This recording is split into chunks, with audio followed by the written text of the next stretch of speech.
How to get a refund from Priceline. To get a refund from Priceline, follow these steps: log into your account and check if your booking is refundable.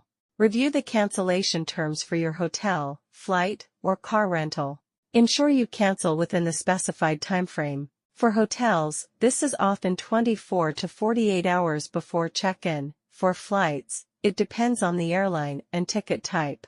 Call customer service at 1-877-477-5807 or use their online help center or live chat for assistance. If Priceline cannot assist, contact the hotel, airline, or car rental company directly for a refund, especially for non-refundable bookings. If you have insurance, file a claim for cancellations, delays, or other issues that might qualify for coverage. This process ensures you're covered and maximizes your chances of a refund.